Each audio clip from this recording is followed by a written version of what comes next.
I'm going to ask you to open your Bibles, and while you do, I'm going to turn on my microphone. Open your Bibles to 1 Kings chapter 4. 1 Kings, there we go. 1 Kings chapter 4. All right, do we have the lapel mic on? Good. All right, 1 Kings chapter 4. If you'll turn there right quick. I mentioned this morning I always enjoy being in your church. I've had the privilege to be here each year now. And I think one year I came twice in the same year, if I remember right. But I've been here at least once each year now for the last, I don't know exactly how many years, but 8 or 10 years maybe. And I've enjoyed being here each time for a variety of reasons, but I was reminded this evening that one of the reasons I enjoy being here is your music. I love the music in this church. I like the fact that I recognize the songs, you know, and I like the fact that you choose songs that have a message to them. That was one of the big issues to Brother Hiles, my former pastor. And I remember in staff meetings over and over and over and over and over and over and over and over, he would emphasize, I want our music to be the kind of music that has a message to it. And every single time, I believe without exception, when he was going through that little speech of his that he made over and over and over, he would say, like, Come Thy Fount of Every Blessing. He always used that song as his illustration of we're going to sing music that has a message to it. And I've so enjoyed the music here today, as I always do. All right, 1 Kings chapter 4 is where we're going to begin tonight. Uh, Saul was the first king of the nation of Israel. And after he had served some time, there were some things that displeased God. And so God made arrangements for there to be another king to come after Saul. And his name was David. And you know that David served as king of Israel for 40 years. And when David was up in years, God made it very obvious to David, and David announced to the people that the next king would be Solomon. And so Solomon, David's son, became the third king in the nation of Israel. After Solomon had served for some short period of time, God came to Solomon one night in a dream, and he asked Solomon, what do you want? What do you need from me in order to be able to be the king of these people? And Solomon said, I know not how to go out or come in. Have you ever said or thought or heard someone say, I don't know if I'm coming or going? Well, that's exactly what Solomon said there. He said, God, I'm brand new at this job. I don't know if I'm coming or going. And he said, compared to my father, who was king for 40 years, I've been king less than 40 days. He said, I am but a little child. So Solomon asked God for an understanding heart to judge the people. Now, I'll be honest with you, when I first got saved and began reading my Bible and started hearing preaching and so forth, when it talked about Solomon asking for this wisdom to judge the people, I pictured him sitting on a judge's bench and judging, who goes to prison and who doesn't and so forth. And that may have been some portion of it, but that's not primarily what Solomon was talking about.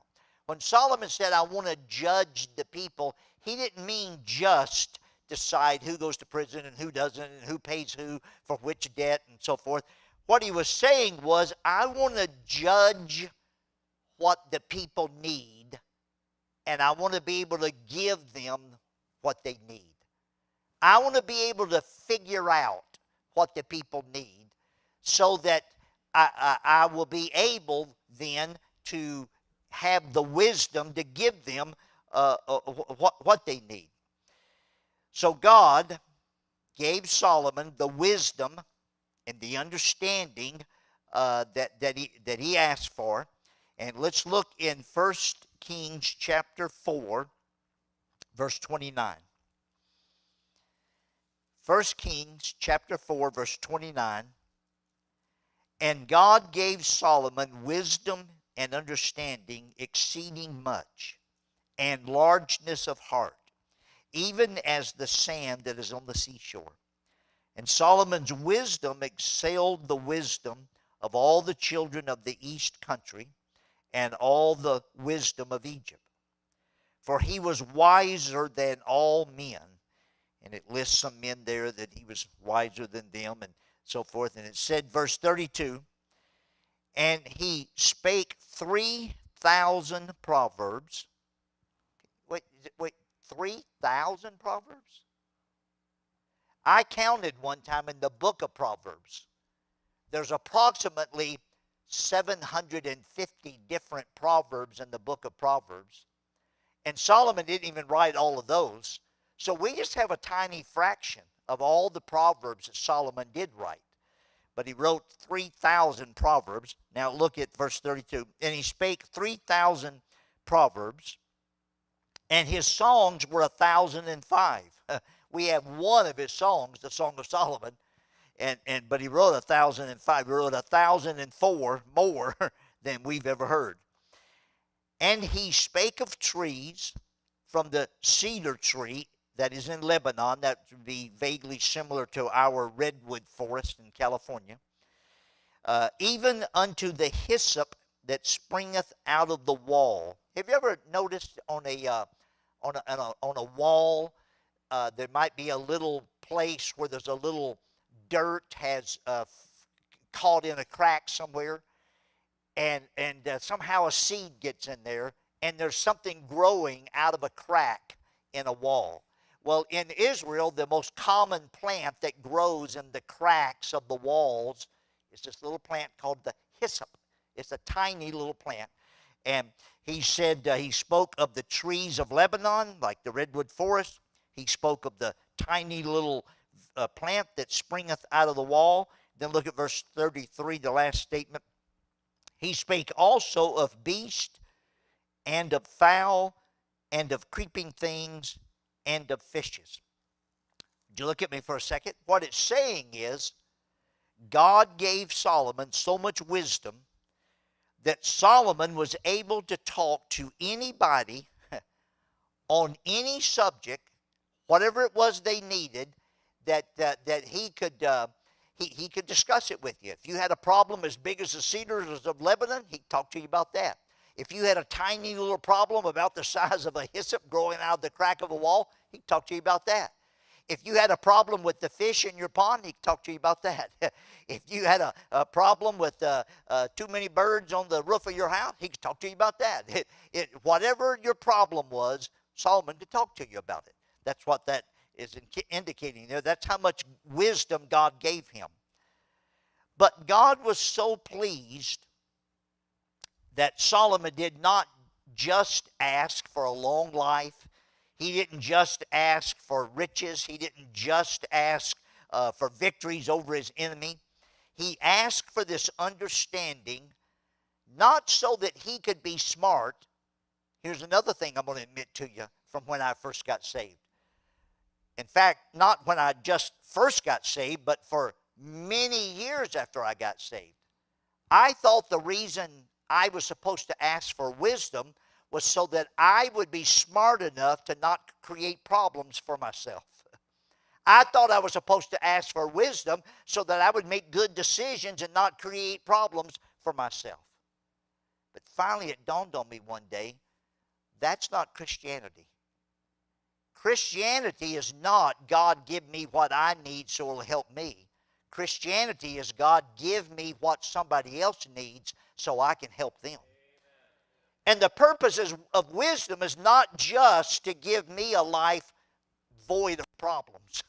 Wisdom is not just to give me a life that will bring riches and honor.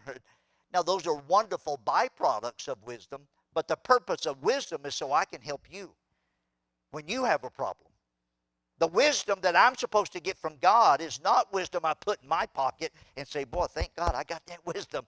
The wisdom I'm supposed to get from God is the wisdom you need so I can give it to you when you need it. And that's what Solomon asked for, and God was so pleased that he did. God said to Solomon, okay, I'm not only going to give you the wisdom you've asked for, I'm going to give you the riches and the honor that you didn't ask for. In fact, Solomon was so rich, he had so many people working for him, that every single day, just to feed his employees, now listen to this, just to feed his employees, every single day for lunch, they had to kill 10 fatted oxen. Have you ever seen an ox? I used to think an ox was just a big cow until I went to the Philippines and I saw them using an ox working in the rice paddies. Things bigger than a buffalo. and they killed 10. Boy, you can make a lot of hamburgers out of 10 ox. But just to feed his employees lunch, every single day they had to kill 10 fatted oxen plus 20 more ox that they brought in out of the field that they hadn't pinned up and fattened yet. When I was a boy, we lived on a little farm down in Louisiana, and we had a milk cow. We always milked our own cow, made our own butter and all that stuff. But we always had a calf or two or three that we were raising to butcher and eat. And every time it was time to eat the calf, 6 weeks before it was time to butcher him, we would bring him in out of the pasture, lock him up in a stall, and feed him corn all day, give him all the corn he wanted for the last 6 weeks. He thought he was in heaven. He didn't know he was about to go somewhere else. But it said that they brought 20 more oxen out of the field that they hadn't fattened up yet just to feed his employees lunch every day. But that's not all. It said he also had deer, and he also had turkey, and he also had, there's a couple others they mentioned, chickens and elk. Every single day they had all of that, just his yearly income just from gold. Have any of you, don't raise your hand, because but have any of you ever invested in gold? I never have, I'll be honest with you. I have a little silver. A couple of people gave me a little piece or two here or there just as a gift, and I'm waiting for it to be worth something someday. But have you ever invested in gold? Well, Solomon, his income on a yearly basis was 666 talents of gold. His income just from gold, that was his income per year. And a talent of gold in our culture today would be worth about $300,000. 1 talent of gold. That meant his yearly income just from gold was over $200 million a year. I'm not saying Solomon was worth $200 million.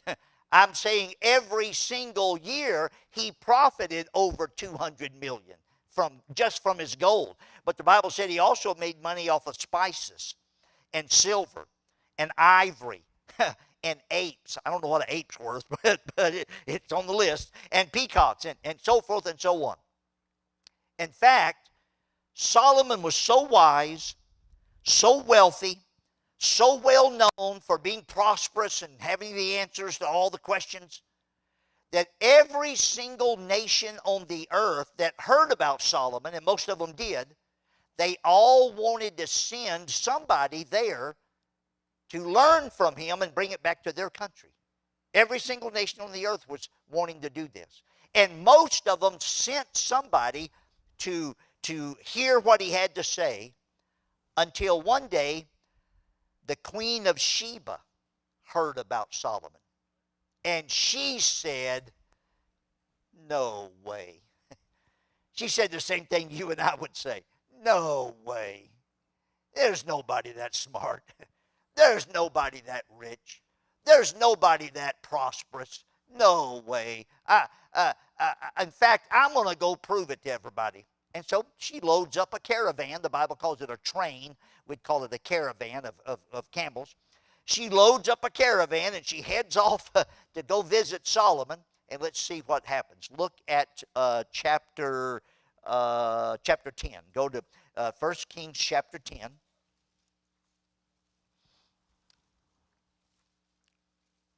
And I'm going to begin in verse 1.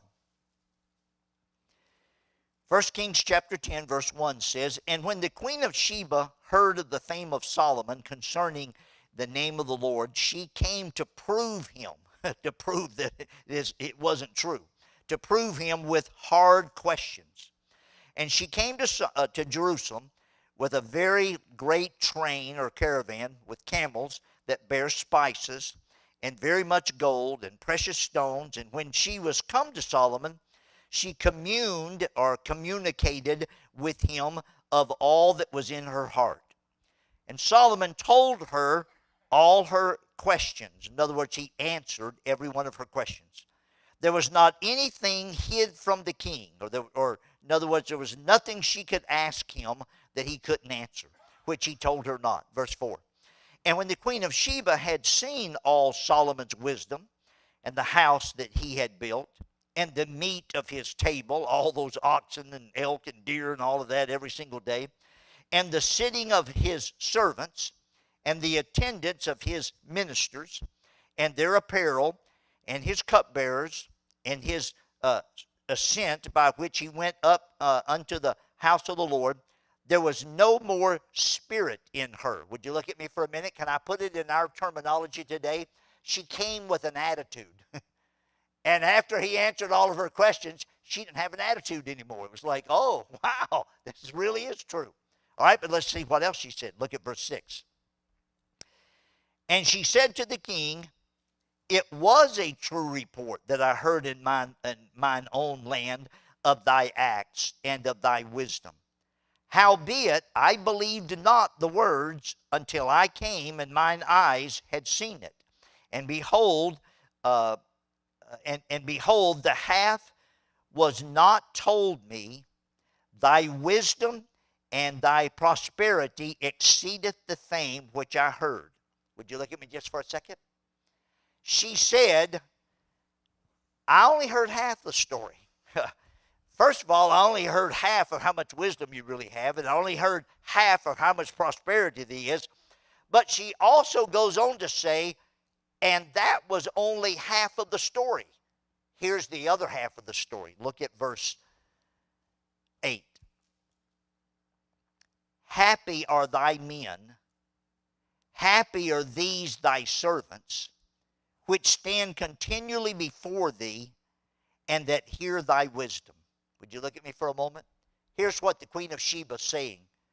She's saying, when I was in my country, I heard how smart you are, and I heard what prosperity you and your nation has, and I didn't believe it. She said, so I came to check on it myself, and when I got here, I found out, man, I only heard half the story. But she goes on to say, even though the story is now twice as big as I thought it was, twice as big as I thought it wasn't. Couldn't believe anybody could have all of that and do all of that. She said, so I find out that what I heard I didn't believe, but now it's twice as much as I was. She said, but that's only half the story. The other half of the story is this, that your servants are happy.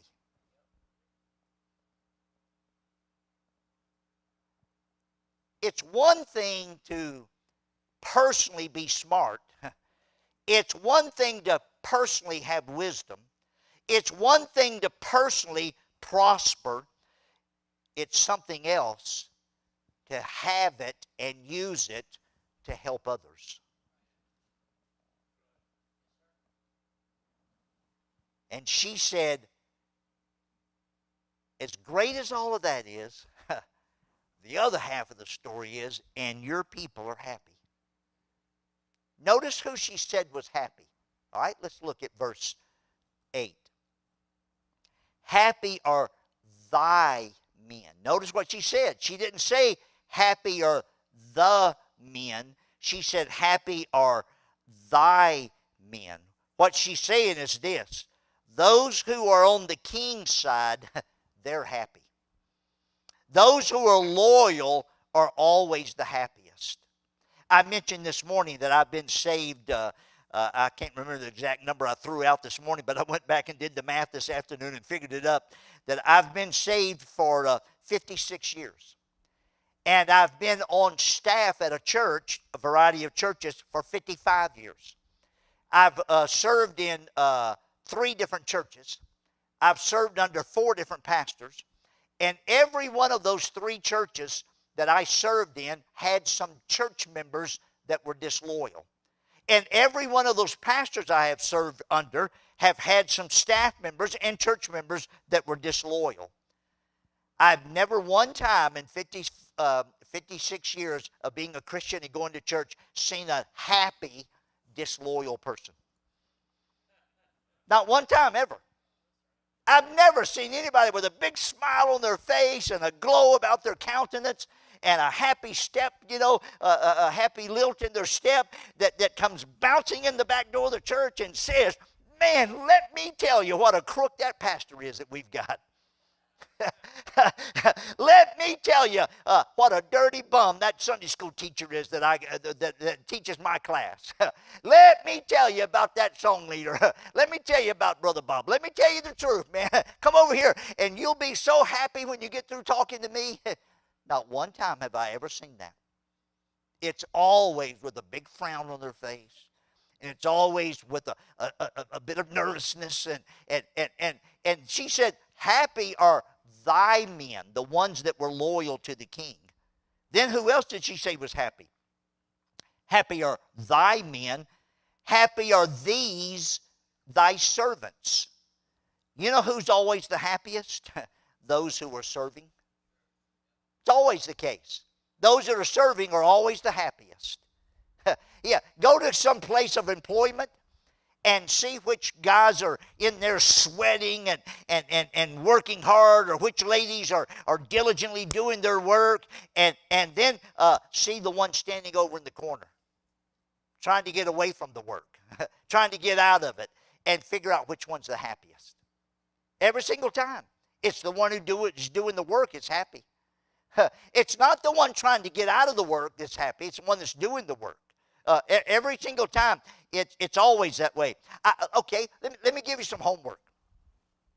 Come to church some Sunday morning about 15 or 20 minutes early and do a tour of the property, the buildings, and shake hands with about 10 or 15 different people that are standing on their feet doing something, serving here at the church. They're greeting at the door. They're helping people park in the parking lot. They're working in the nursery.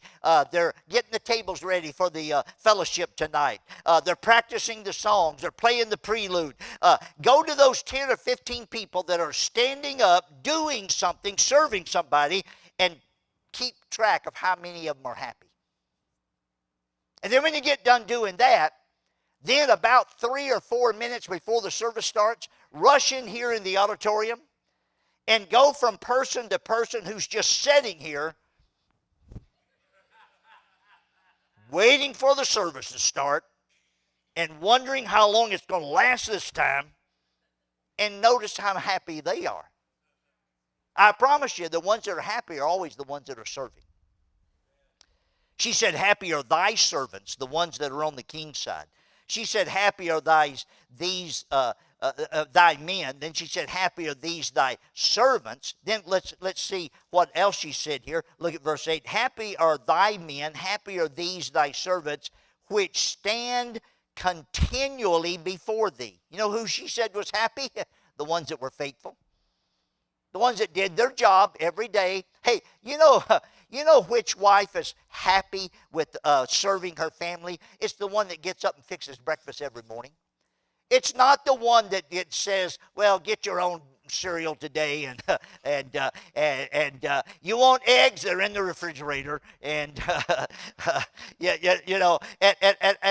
fixed breakfast twice last month. You can take care of it yourself. That's not the happy wife. The happy mother, the happy wife is one that gets up every morning, says, okay, this is my job. I fix breakfast, and this is my job. You know who the happy employee is? It's not the one that says, let's see, I've got 6 more sick days. How many times can I be sick? Wow, I've only got 3 more weeks left. I got to get sick real fast and use up all these sick days. It's 3 more minutes to break time. It's 2 more minutes to break time. It's 1 more minute to break time. That's not the happy person. No, it's the faithful person. It's the one that says, this is my job. This is what I'm supposed to do. I direct the choir. I'll do it every week. I sing in the choir. I'll do that every week.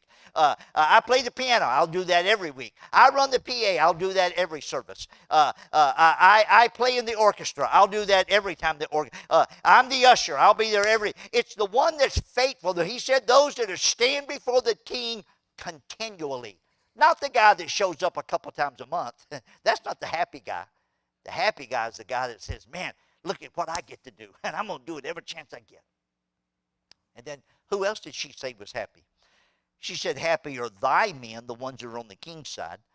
Happy are these thy servants, the ones that are serving. Happy are these which stand continually before thee, and that hear thy wisdom. You know, you can be in the room when something is said, but not hear it. You know, I guarantee you, there was somebody in the service this morning, their eyes were open, their face was pointed this direction. They couldn't tell you 10 words I said this morning. They didn't hear. But she said, happy are the ones that hear it. When you hear it, that means you're absorbing it. That means it gets on the inside of you. It becomes part of it. Wow, can you imagine? Can you imagine having a job where every single day you got to stand right here while Solomon was right there? And person after person after person after person that came to Solomon asked and said, my goldfish is sick, what do I do? My puppy got hurt, what do I do? My trees aren't growing like they're supposed to, what do I do? My chariot wheel fell off last week, what am I supposed to do? You know, and time and time and time and time again, I mean, dozens and dozens of times, every single day, he got to stand there and hear those answers. And he went home at night, his wife said, such and such happened today, what do you think we ought to do? And he said, well, I'll tell you exactly what you ought to do. And he repeated what he heard Solomon say. And she said, wow, you're the smartest guy in the whole world. And he said, no, don't mention it. That was the happy one. The one that listened to what Solomon had to say. And paid attention and absorbed it and used it.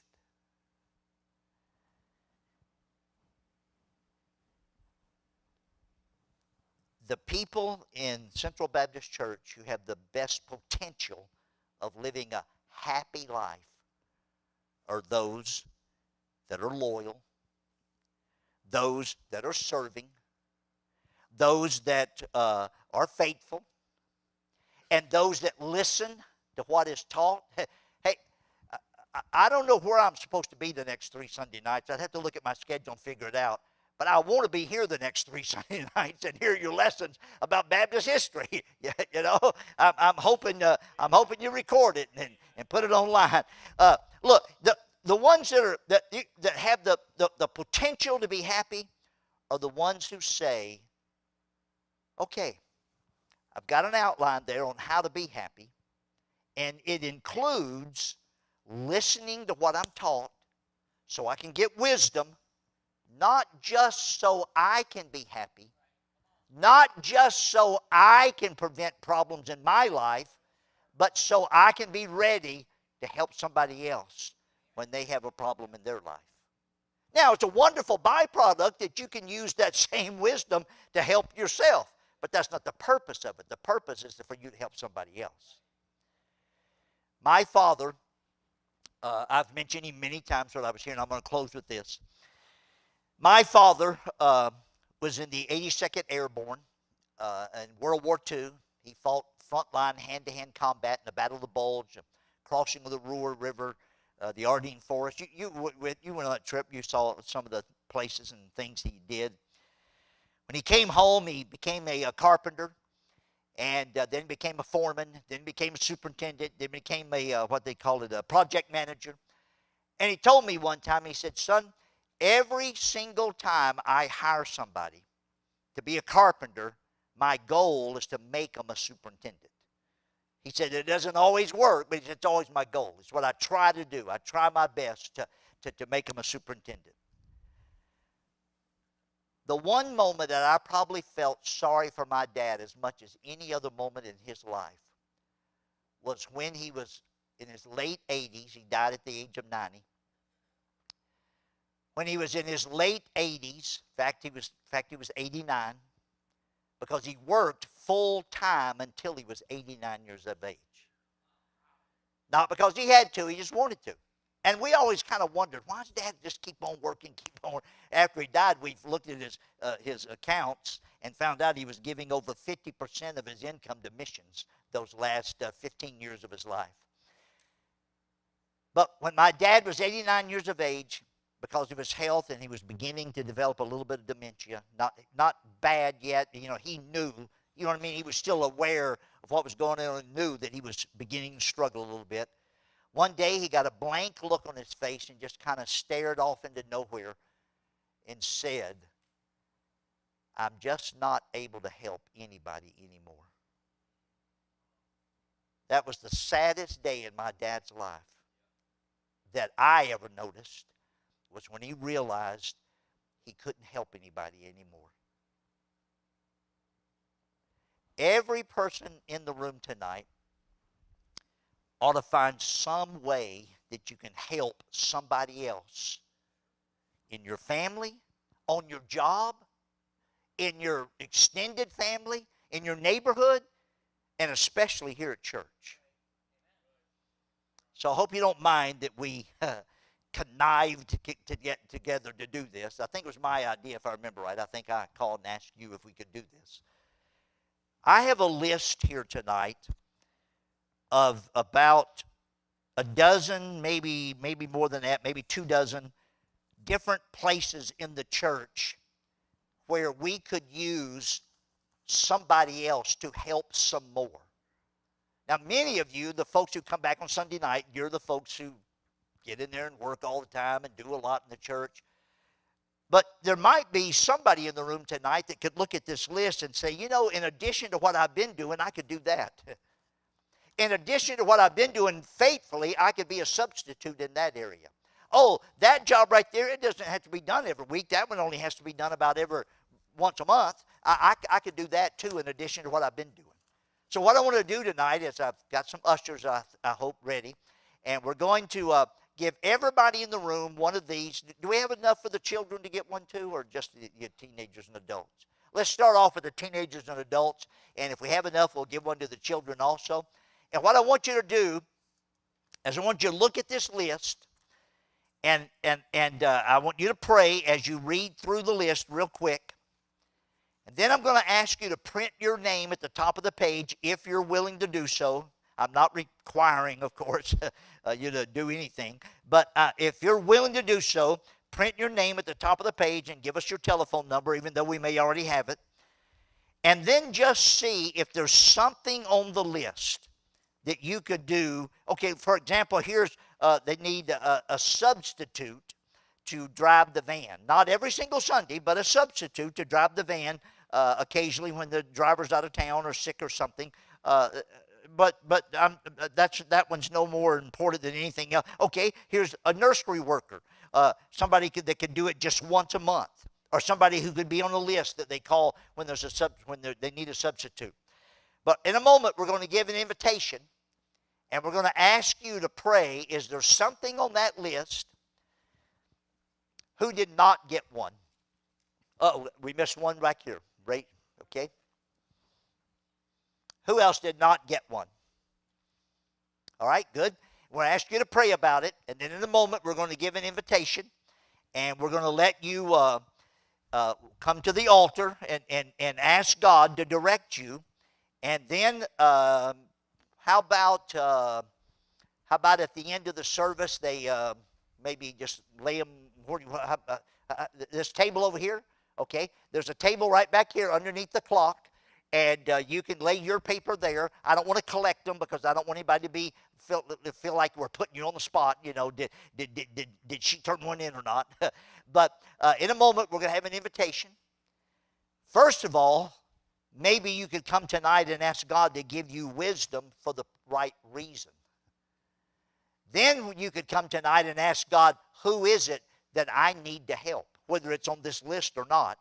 And then you could ask God, God, is there something on this list? Or how about if I say this? Could I say to them, if there's something else you can think of that you might want to do for the church, add it to the bottom down here. Yeah, add it to the bottom, and then the pastor will look at that or look at those, and he'll pray about it, and maybe talk to the deacons or whoever, and come up with an idea as to whether or not it's time to implement that particular suggestion or idea. Okay, good. All right. So, can I ask you to bow your head and close your eyes? I know this is a little unusual to do it this way. I've never done this before. I've been preaching 55 years, and I've never done this before. The Lord just sort of laid it on my heart this week while I was studying to preach this message tonight. I called the pastor. I asked him if we could do this. And so with heads bowed and eyes closed, I'm going to have a pianist come, if you would, please, whoever that's going to be tonight. And in a few moments, I'll point to the pianist, and we'll have an invitation. Oh, let's see, maybe you're going to have the orchestra play tonight. That's fine, whatever you're going to do.